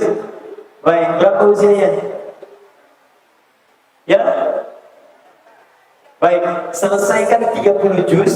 Selesaikan 30 juz. Setelah selesai 30 juz, tolong catat staf saya kami berikan hadiah umrah untuk Anda dan kedua orang tuanya. Selesaikan 30 juz. Yang 34 juz lagi. Ya, kalau bisa tahun ini kejar sampai selesai. Nanti hubungi staf kami kalau berikan hadiahnya. Baik, tadi yang disebutkan Buya Mahildi, insya Allah hari ini mendarat dari Sudan 2 orang. Dan insya Allah kami diberikan tadi 10. Kami akan buka untuk se-Indonesia, tapi karena cinta saya kepada beliau dan ibu bapak sekalian dari Padang, saya berikan 10-10-nya untuk Padang yang sekalian. Ya, Sumatera Barat silahkan dicarikan. Saya tunggu secepatnya, kalau bisa bulan ini atau awal bulan depan sudah ada. Karena nanti saya sendiri akan mengantarkan ke Sudan. Saya akan antarkan, kami di Sudan diundang untuk memberikan tausiah di Sudan, sekaligus menerima gelar honoris causa dari 2 kampus di Sudan, di kampus Jamiatul Quran dan Jamiatul Hafidin. Nanti saya akan berangkat, saya akan bawa anak Sumatera Barat, ahli Al-Quran, dan saya akan titipkan langsung di sana bersama 26 murid kami yang juga belajar di kampus-kampus di Sudan nanti di sana. Spesial untuk Sumatera Barat, saya berikan khusus untuk ahli Quran 10 beasiswa belajar nanti di Sudan gratis, dan untuk urusan pembiayaan kami yang biayain insya Allah dari tiket sampai akomodasi di sana. Baik, saya kira itu. yang bisa saya sampaikan. Kalau ada dialog barangkali kami berikan waktu 15 menit ya, supaya setengah 12 kita bisa meneruskan untuk di sesi di Baitul Rahman. Saya persilakan. Takbir. Takbir. Takbir. Bapak Ibu, luar biasa pasti hari ini dari Ustaz Adi ya. Alhamdulillah Bapak Ibu, sesuai yang Nabi sampaikan di awal tadi bahwa kita akan memberikan pertanyaan kepada Ustaz Adi, namun pertanyaannya itu melalui kertas ya. Tadi ada ibu-ibu yang mengangkat tangan. Mohon maaf Bapak Ibu, belum kami layani. Mohon yang masih ada kertasnya yang belum masukkan ke dalam kotak, tolong segera, karena beda yang tidak masuk kotak dengan yang masuk kotak. Walaupun nanti yang dalam kotak ini tidak dibacakan, tidak dibacakan semuanya ya. Nah, udah lumayan ya masuk kotak gitu ya. Ada lagi Ustazah? Ya, silakan Ustaz Rizky. Oke, Ustazah, Ustaz Adi nanti akan mengambil kertas yang ada dalam ini, ya, tidak disusun. Ini mana yang sudah ditakdirkan Allah di Lauhul Mahfuz ini ya, siapa pertanyaannya hari ini akan dijawab oleh Ustaz Adi ya, ya. Nah, alhamdulillah ini banyak nih, ya. Insyaallah akan langsung dipandu oleh Ustaz Adi dalam waktu 15 menit. Kepada Ustaz. Ya, bebas ini ya. Ya. Mohon izin ya. Ya. Mana saya yang diambil ya? Bismillah. Oke. Ya. Bismillah. Ustaz, bagaimana cara mendidik anak dengan baik? Karena setiap hari mereka berantem. Ya, didik dengan baik. Padahal rajin sholat ke masjid, tapi usir ke adik-adik. Baik, mari kita lihat sebentar. Persoalan ini ada setidaknya 3 ayat dalam Al-Quran yang memberikan bimbingan demikian di tempat yang berbeda. Pertama, ya, pertama Quran surah ke-31 Luqman ayat 13 sampai dengan ayat ke-19. Ini nampaknya usia anak-anaknya sesuai dengan yang dimaksudkan di ayat itu. Yang pertama Allah sampaikan ada 4 pokok bagi anak-anak dalam usia dini yang harus diberikan bekal 4 yang utama ini supaya nanti bisa mendidik dia dengan baik ke depan. Yang pertama kata Allah, dekatkan dia dengan Allah Subhanahu wa taala. Bangun kedekatan khususnya dari ayah kepada anak. Seringkali memang kalau ibu sudah dekat, dari mengandung dikandung sama ibu, tidak ada ayah mengandung. Yang memberikan ASI juga ibu, tidak ada ayah memberikan ASI. Karena itu kedekatan anak dengan ibu itu sudah pasti emosionalnya kuat. Hanya kadang-kadang kesibukan ayah di luar untuk mencari nafkah melupakan kedekatannya dengan anak, sehingga anak itu seringkali mencari perhatian untuk mendapatkan perhatian dari ayahnya. Dan ini seringkali dibaca dengan kenakalan. Padahal awalnya yang dicari itu perhatian. Ingin disayang ayah, ingin diajak main, ingin diajak bercanda, ingin diajak jalan. Seringkali lupa kesibukan bekerja di luar menghilangkan perhatian yang utama terhadap anak. Kita ambil contoh begini. Bapak Ibu kalau lihat dialog-dialog dalam Al-Quran tentang orang tua dengan anak, itu kebanyakan ayah dengan anak. Wa idh qala Luqmanu libnihi wa huwa ya'iduhu ya bunayya la tusyrik billah. Dan pahami, ingat, pelajari ketika Luqman berdialog dengan anaknya. Luqman itu saya tanya, bapak atau ibu? Bapak. Yakub dengan Yusuf. Yakub berdialog dengan Yusuf alaihi wassalam. Yakub itu bapaknya atau ibunya? Bapak. Ibrahim dengan Ismail. Ibrahim berdialog dengan anaknya alaihi wassalam. Ibrahim bapaknya. Bahkan Ismail lahirnya di Palestina, kemudian dibawa sampai ke Mekah dengan ibu tinggalnya. Tapi saking kemudian perhatian bapaknya Ibrahim, beliau yang tugas di Palestina sebagai ayah, sebagai rasul, sebagai bapak, sebagai suami mencari nafkah, masih sempat memberikan perhatian kepada anaknya Ismail. Di hari-hari kosongnya itu jalan dari Palestina ke Mekah. Jarak Palestina Mekah sekarang kalau pakai bis saja sehari 2 malam. Jalan kaki nengok anak, mainnya dengan siapa, bagaimana menyusuinya, apa makanan yang dimakan, sampai saking dekatnya anak punya perasaan kepada bapak. Bapak sedang bekerja, dapat tugas dari Allah, tinggikan bangunan Ka'bah. Saat ditinggikan itu, bapaknya menapakkan kakinya. Tapak kaki pertama membangun sesuatu disebut dengan maqam. Karena itu sekarang disebut dengan maqam Ibrahim. Membawa batu untuk nyusun-nyusun, batu disebut dengan hajar. Dari sisi yang kanan, padahal masih muda, usia 4-5 tahun, lihat bapak bekerja, karena bapak sering memberi perhatian kepada anaknya, anak punya rasa kepada bapaknya. Datang anaknya bawa batu dari kejauhan, menawarkan pada ayahnya, "Pak, bolehkah saya bantu? Pak, boleh nggak saya ikut bekerja?" Batu disebut dengan hajar, disusun-susun menjadi hijar.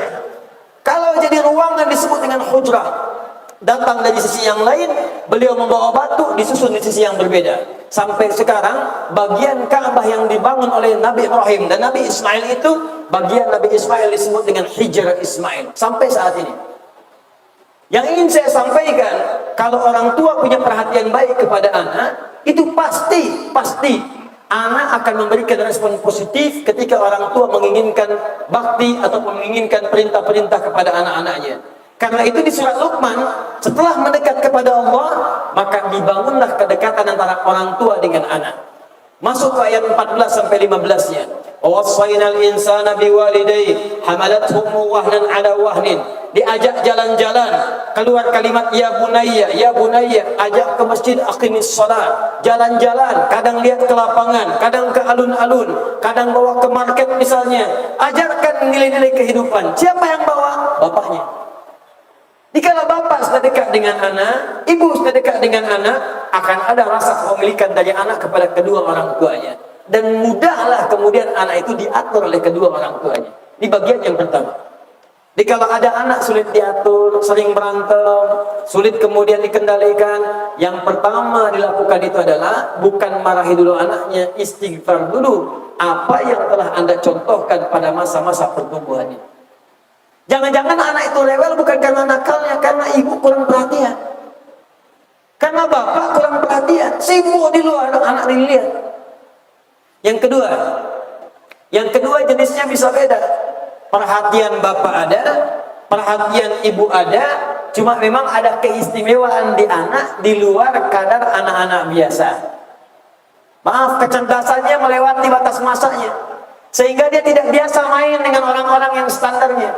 Anak 5 tahun, cerdasnya sudah 7 tahun. Main dengan anak 5 tahun, sudah levelnya berbeda. Sehingga anak 5 tahun kadang jadi mainan. Dibuat nangis, kalau nggak sampai nangis, nggak senang. Ambil mainan. Kalau berantem belum nangis, sampai nangis selesai. Kadang-kadang itu tanda kecerdasan, bukan tanda kenakalan. Saya berikan kisah yang lengkap kisahnya, sempurna kisah nyata. Ada dua orang, suami dan istri. Soleh-solehan luar biasa. Punya anak-anaknya luar biasa aktif, dan tetangga menyebutnya anak nakal. Tapi ibunya mengerti. Satu kali bapaknya menerima tamu, bapaknya ini bacaan Qurannya luar biasa, bagus, soleh. Menerima tamu, ibunya bikin makanan di dapur. Setelah jadi semua rapi, datang anaknya dari luar, setelah bermain bawa pasir, Bu. Pasir dibawa, masuk kemudian ke dapur ke tempat ibunya masak. Masakan sudah jadi. Dia katakan, Ummi, disiram makanannya pakai pasir. Masakan sudah jadi, ditunggu tamu, siap masak, siap makan. Sudah jadi makanan, menunya jadi, tamu sudah hadir, siap nunggu makanan, siap makan. Makanan disiram pakai pasir. Kalau ibu menjadi ibu dari anak ini, apa yang ibu lakukan? Dasar anak tak tahu makanan, saya pun jadi batu.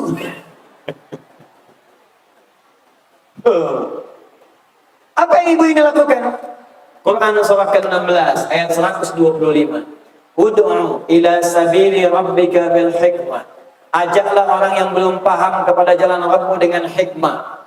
Kalau orang belum tahu, beritahu. Kalau orang butuh arahkan. Orang belum tahu bukan dimarahi. Anak-anak itu nalarnya belum kuat. Kalau anak berbuat salah karena belum tahu, diarahkan bukan dimarahi. Bagaimana cara mengarahkan yang baik?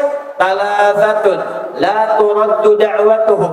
Ada 3 golongan yang saat dia berdoa mustahil doanya ditolak oleh Allah Subhanahu wa taala. Satu, al-imamul adil. Di Al-Bukhari, imam yang adil, pemimpin yang adil. Pemimpin yang adil bukan cuma dilindungi saat hari kiamat. Sab'atun yadhilluhumullahu fi dhillin yawma la dhilla illa dhilluh. 7 golongan yang akan dinaungi di hari kiamat saat orang lain merasakan kegelisahan. Golongan pertamanya al-imamul adil. Sebelum hari kiamat tiba, setiap dia mengangkat tangan berdoa, seketika doanya dikabulkan oleh Allah Subhanahu wa taala. Seketika. 2, as-shaimah hatta yuftira. Orang puasa sampai berbuka. Puasa, buka. Seketika dia mengangkat tangan, dikabulkan oleh Allah. Yang ketiga, ini yang penting. Da'watul mazlum. Doa orang yang terzalimi. Doa orang yang sedang merasa sakit. Apalagi para ibu yang sedang merawat anaknya.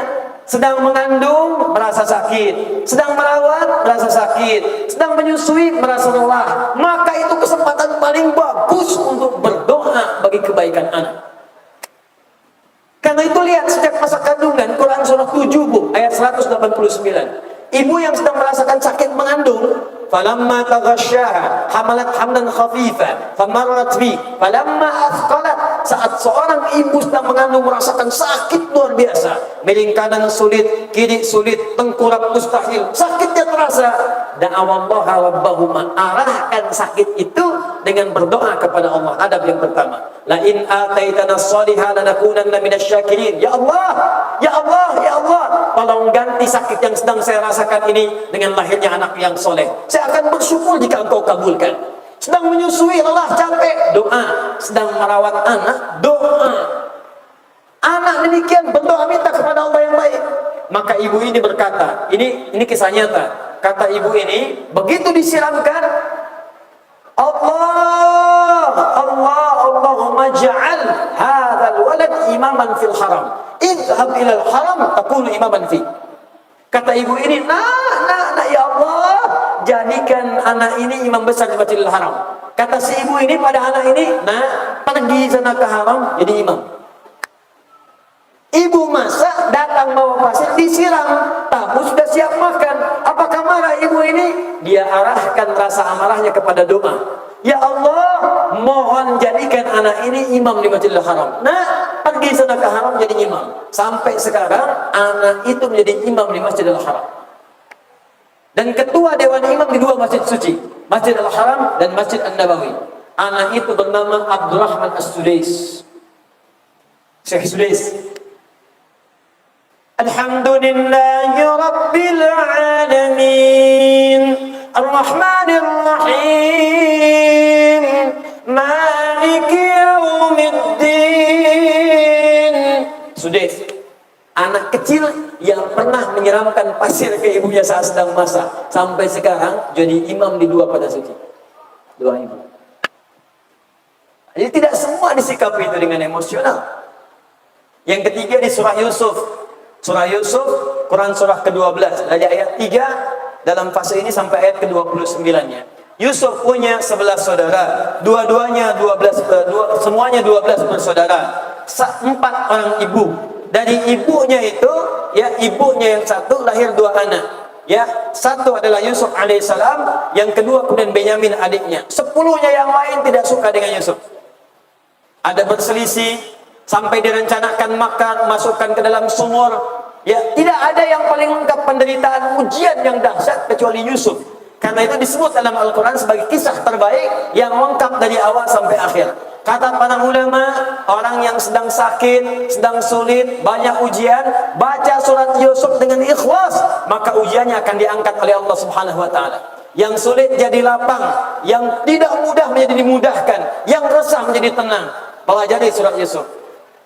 Gara-gara berselisih dengan saudaranya, saling berantem, dimasukkan ke dalam sumur, dibawa oleh kafilah, dijual jadi budak, remaja dapat fitnah, masuk penjara pula. Tapi apa akhirnya? Happy ending. Yang berantem-berantem dari kecil ternyata yang dibully itu kemudian menjadi menteri pangan, punya kedudukan. Saudaranya diangkat punya jabatan, tinggal semua di Mesir. Karena itu boleh jadi saya punya keyakinan husnudzan kepada Allah, mungkin bukan nakal berantemnya yang dipertontonkan kepada ibu, barangkali pendidikannya supaya anak ini jadi anak hebat di kemudian hari. Kalau sekarang mereka berantem urusan canda-canda dunia, besok-besok mereka berantem menentukan jadwal tahajud. Besok-besok mereka berantem menentukan siapa penghafal Quran. Besok-besok mereka akan berantem berfatwa bagaimana fatwa yang benar dalam tuntunan syariat Islam, insyaallah. Allah taala a'lam bissawab. Ustaz, kita ada waktu 3 menit lagi. Baik. Kotaknya karena 2 terus yang ini akhwat, ini buat lagi Oh, supaya baik. adil gitu. Ini akhwat ya? Ini Ini sudah. Ini lagi Sekarang itu ini ya. Ustaz. Yang pakai apa pula? Pakai amplop ya. Masya Allah. Udah disiapkan dari rumah. Sudah disiapkan ya. Bismillah. Saya jawab pakai amplop juga. Assalamualaikum warahmatullahi wabarakatuh. Waalaikumsalam warahmatullahi wabarakatuh. Ustaz, saya seorang mahasiswa di salah satu perguruan tinggi di Sumbar.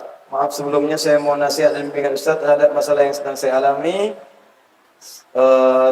Kalau ini masalah pribadi saya tidak jawab secara pribadi ya.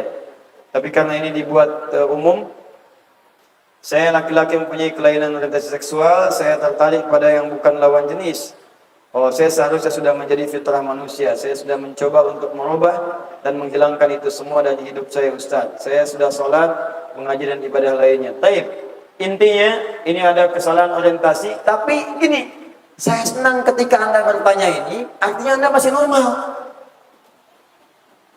Yang bahaya itu kalau sudah tidak paham siapa dirinya, atau sudah mengakui dengan kelainan seksualnya.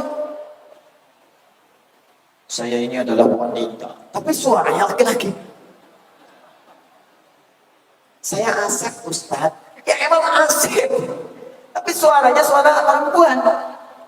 Nah ini yang tidak tepat. Ingat, saya ingin sampaikan ketika Anda menulis surat ini, saya katakan, itu tandanya Allah masih sayang dengan Anda. Itu tandanya Allah masih normal. Inilah jawaban dari Allah supaya Anda kembali kepada fitrah asalnya. Quran surah ke-49 ayat ke-13. Ya ayyuhan nasu, hei semua manusia. An-nas disebutkan 241 kali dalam Al-Quran.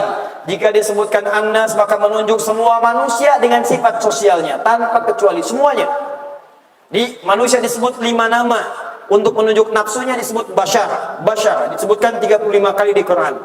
Untuk menunjuk sifat lemah lembutnya ins disebutkan 18 kali di Quran. Untuk menyebutkan aktivitasnya 24 jam insan 65 kali dalam Al-Quran. Untuk menyebutkan asal keturunannya dari Adam, Bani Adam 7 kali dalam Al-Quran. Tapi kalau disebutkan nas, semua manusia dari awal hidup sampai berakhir tanpa kecuali dimanapun mereka beraktivitas sosial. Kata Allah, ya ayuhan nas, hei semua manusia tanpa kecuali, inna khalaqnakum min dzakarin wa untha. Semua manusia itu saya ciptakan cuma ada 2 jenis. Yang satu laki-laki, yang kedua perempuan. Tidak ada yang ketiga. Tidak ada laki-laki ke perempuan-perempuanan, tidak ada perempuan ke laki-lakian. Jadi semua makhluk, bahkan Quran surah ke-51, teman-teman sekalian, ayat ke-49, wa min kulli syai'in khalaqna zawjaini la'allakum tadhakkarun. Bahkan semua makhluk, kata Allah, saya ciptakan berpasangan untuk kalian tahu cuman saya yang tidak punya pasangan. Malam pasangannya siang. Awas hati-hati. Bahkan binatang jantan betina. Tumbuhan putik benang sari. Sebentar lagi akan Idul Adha. Coba lihat di masjid umum misalnya Sumbar atau di Nurul Iman, kambing diikat, ada kambing jantan, kambing betina. Kambing jantan, kambing betina, dan tidak pernah ditemukan kambing homo. Yang ini murah, Ustaz. Berapa harganya? Cuma 10.000 saja. Kok bisa kambing 10.000? Yang ini homo. Tak ada kambing homo. Tak ada kambing lesbi. Kambing yang tidak punya akal saja, cuman punya nafsu, mengetahui jati dirinya. Karena itu yang pertama, coba tentukan sikap. Kalau Anda diciptakan sebagai pria, maka istiqomahlah dengan sifat kepriaannya. Jangan ikuti godaan setan. Di antara godaan setan adalah memberikan was-was kepada Anda untuk merubah tampilan hidup Anda, dan puncaknya membuat Anda ragu apakah Anda laki-laki atau perempuan. Itu ditemukan di Quran surah keempat ayat 116 sampai dengan ayat 119, paling kanan dari tengah sampai dengan ke bawahnya. Ya la'anahullah, ya qala la'attakhidanna min ibadika nasiban mafruḍa. Setan dilaknat oleh Allah dan dia bersumpah di hadapan Allah, saya akan goda ya Allah saya ambil bagian dari sebagian yang telah kau titipkan kepada manusia. Apa bagian itu? Nafsu. Saya akan goda nafsunya. Wala udillannahum wala umanniyannahum falyughayyirunna khalqallah. Awas, hati-hati. Saya akan goda, sesatkan dia. Saya akan berikan waswas kepada dirinya. Maka yang pertama dia lakukan adalah fala yubattikunna adanal an'am. Dia robah pertama tampilan hewan. Ada hewan yang dipotong telinganya, ada hewan yang berikan dandanan yang tidak layak, ada hewan dikasih pakaian, hewannya berpakaian, manusianya melepas pakaian. Puncaknya apa? Fala yughayyirunna khalqallah. Dia merubah tampilan dirinya sendiri. Puncaknya apa? Dia tidak pede dengan kelaki-lakiannya, dia gunakan kemudian bagian perempuan. Dia tidak pede dengan keperempuanannya, dia gunakan tampilan laki-laki. Kalau Anda ada dorongan ke arah situ, maka pertama Anda sedang dikuasai oleh setan. Maka pertama yang dilakukan adalah berlindunglah kepada Allah dari bujuk rayu dan godaan-godaan setan. Baca Quran surah kedua ayat 255. Tambahkan al-muawwadat salas. Ini spiritualnya. Quran surah ke-112, 113, 114. Bacakan ini rutin sebelum tidur, setelah salat. Mintakan kepada Allah untuk mengobati diri Anda. Kedua, bangun tahajud malam. Setelah tahajud, mintakan kepada Allah untuk diberikan kesembuhan dari penyakit itu. Baca Quran surah ke-17 ayat 82. Setelah baca surah ini ayat 82, wa nunazzilu minal Qur'ani ma huwa syifa, bacakan Al-Fatihah. Dengan niat mintakan kepada Allah supaya disembuhkan penyakitnya. Itu ada isyarat dari Quran surah ke-5 Al-Maidah ayat 35. Ya ayyuhalladzina amanu taqullaha wabtagu ilaihil wasilah. Hei orang-orang beriman, tingkatkan takwa kepada Allah dan cari wasilah dengan takwa itu untuk minta kepada Allah. Tidak ada wasilah paling bagus melalui doa. Doa yang paling bagus diambil dari Al-Quran. Itu yang kedua. Yang ketiga, jauhi lingkungan-lingkungan yang bisa menjebak Anda hadir pada perbuatan yang seperti tadi. Misal, maaf sekali, tontonan-tontonan yang mengarahkan ke arah itu jauhi. Lingkungan-lingkungan pergaulan, jangan bergaul dengan banyak orang yang mengarahkan orientasi seksual Anda dengan hal yang menyimpang. Bacaan-bacaan, komunitas, grup-grup, tinggalkan semua itu. Cari orang-orang yang bisa mendekatkan diri Anda dengan Allah. Itu puncaknya di Quran surah ke-49 ayat ke-13. Kalau Anda sholat, Anda baca Quran, tapi tetap menonton acara-acara demikian, bacaan-bacaan seperti itu, bergaul dengan orang-orang demikian, maka ini tidak akan merubah keadaan Anda. Termasuk rajin ke pengajian, tapi rajin mengakses gambar-gambar yang tidak baik. Saya sudah punya teman sekarang di New Zealand. Dia ahli di bidang saraf, neuroscientific, lulusan Kanada. Sahabat saya dari sejak di pesantren. Ini pakar pengobatan LGBT sekarang, termasuk di dunia, masih muda. Di Indonesia termasuk salah satu pakarnya, sering muncul juga di televisi. Sekarang sedang ada teman-teman sekalian di New Zealand.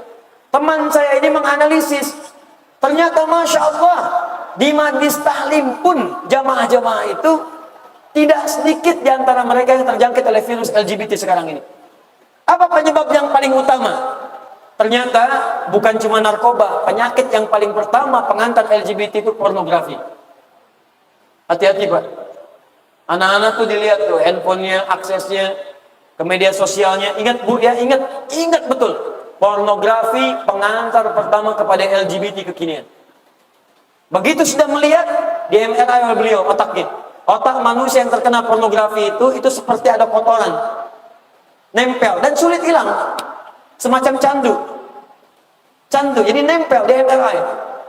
Walaupun dia jadi penghafal Quran, kalau ini tidak dibersihkan terlebih dahulu, maaf, maka dia akan jadi golongan pertama penghafal Quran. Wa minhum zalimun li nafsi. Hafal Quran, tapi Quran tidak memberikan pengaruh baik dalam kehidupannya. Jadi itu yang saya sampaikan. Pertama, rajin ibadah tingkatkan. Kedua, berdoa minta kesembuhan. Ayat itu sudah saya berikan.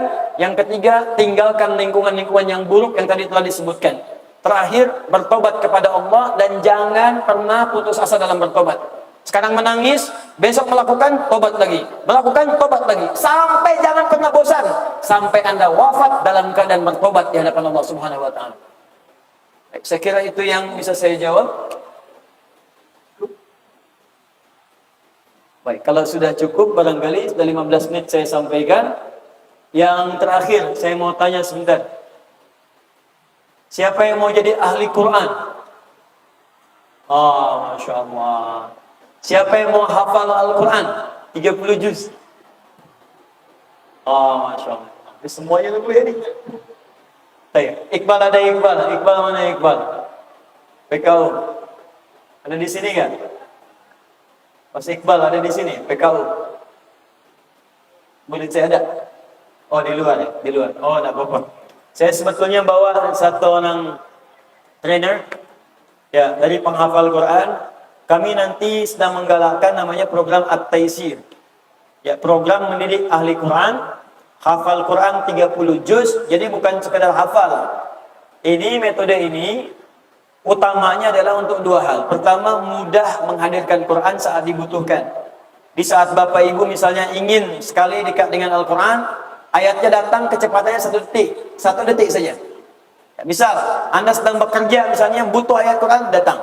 Anda sedang menulis skripsi butuh ayat Quran, datang. Kecepatan 1 detik. Dan saat dibacakan seperti melihat mushaf di depannya. Yang kedua, ini Al-Quran didesain untuk menjadi bimbingan hidup. Jadi saat menatap, ayatnya hadir memberikan bimbingan. Ini yang harus ditatap, ini yang bukan. Saat berjalan, ayatnya muncul. Jalannya seperti ini. Kalau bekerja, ayatnya muncul. Jangan kerjakan ini, lakukan ini. Bukan suara hati lagi. Di bukan hatinya berkata, itu burhan. Kerjakan ini, tinggalkan ini. Tidak. Tapi ayatnya langsung hadir. Hei, ingat. Ini ayatnya turun. Wala tamshi fil ardi maraha. Jangan jalan dengan sombong. Qulil mu'minina yaghuddu min absarihim. Katakan pada pria-pria beriman, hei, kamu hanya boleh melihat yang baik-baik saja. Mbak sini, Mbak. Naik, Mbak sini. Kita hadirkan program ini insya Allah dalam 30 hari. Ya, kita sudah uji coba 30 hari hafal Quran 30 juz. Ya, 30 hari, bukan juz 30, ya. Mohon izin. Ini Iqbal, ini saya bawa. Saya ingin sampaikan bagi yang ingin hafal Quran, ini programnya tidak ada biaya, semua gratis. Ya, semua Anda tinggal lihat saja. Nanti kita akan sampaikan, kita akan sebarkan. Anda cukup kirimkan training saja ke Bekasi, trainers ke Bekasi, balik nanti ke Padang, ke Sumatera, dia mengajarkan lagi. Dibandingkan Anda semua datang ke sana. Ya, nanti kami akan undang, saya nanti akan bicara dengan Buya Mahyildi. Ya, kalau nanti ada yang ingin ikut juga bergabung. Kadang-kadang ada yang datang ke sana bawa koper, bawa macam-macam. Tak, utus trainers ke sana, balik ke sini, ajarkan kembali, masyarakat kita ajak untuk jadi ahli Quran. Ini hafal Quran berapa hari, Bang? Alhamdulillah 24. Ini 24 hari. Hafal Quran 24 hari. Ada yang 21 hari, 23 hari, 24 hari. Ini kita didik hafal Quran dengan posisinya. Ya, misalnya ayatnya Quran surat sekian, ayat sekian, posisinya di mana. Bukan untuk mengetahui isi Quran supaya dipamerkan, tidak. Waliyadzubillah, kita berlindung kepada Allah. Supaya saat dibutuhkan dia mudah dapat. Ya, dia mudah dapat. Nanti kalau saya datang kapan waktu, saya bawa anak yang 7 tahun. Hafal Quran dengan topiknya, dengan nomornya, dengan posisinya, dan saat minta dibacakan ayat neraka, dia mengalirkan air mata. Keluar matanya, nangis. Keluar matanya, keluar air matanya. Nangis tak bisa baca Quran, diminta baca untuk ayat-ayat neraka. Ya, ambil contoh misalnya, kita ambil ayat-ayat pertama saja ya, karena kita mau tutup sebentar lagi. Ya, kita mau masuk ke Jumat. Bapak bisa bantu saya? Baik. A'udzu billahi minasyaitonir rajim. Ayat 40. Al-Baqarah, kita mulai Al-Baqarah dulu. Ya bani Israil, 1 detik ya. اذكروا نعمتي التي أنعمت عليكم وأوفوا بعهدي أوف بعهدكم وإياي فارهبون. Posisinya di mana? Kanan, kiri, atas, bawah? Kanan, Kanannya tengah, atas, bawah? atas, atas, bawah. Atas ada ke bawah, pertengahan. Ya Bani Israel, berapa kali disebutkan di surah Al-Baqarah? Di surah Al-Baqarah 3 kali. 3 kali. Ayat ke berapa saja? Ayat 40. 40.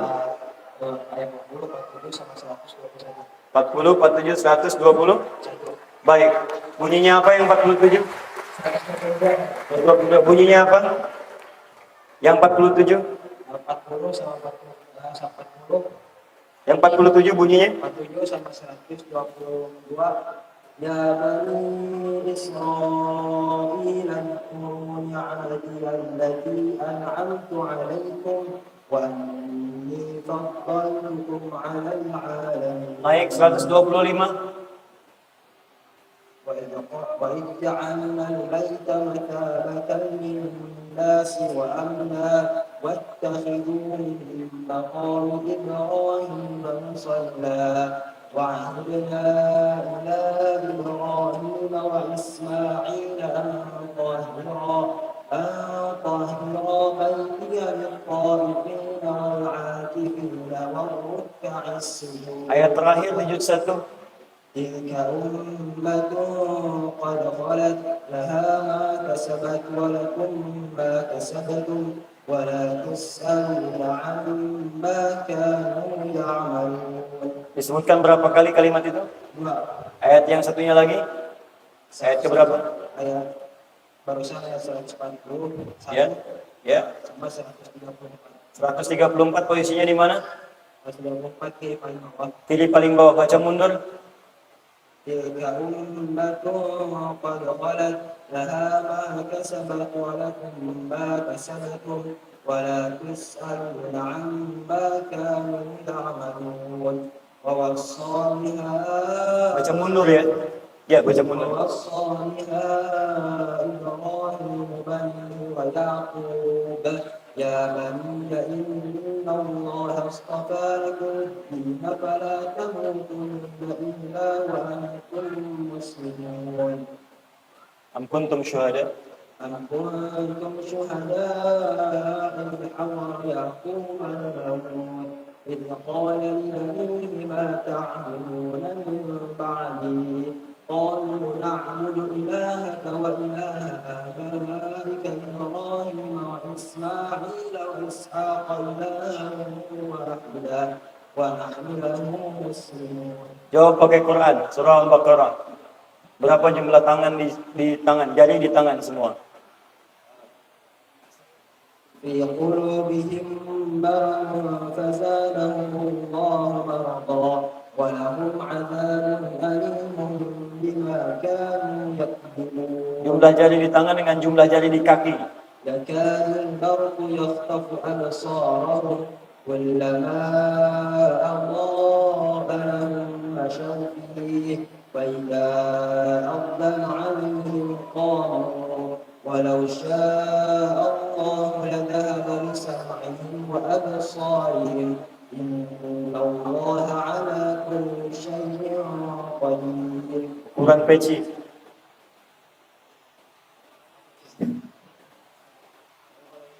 Berapa? Ukuran pecinya berapa?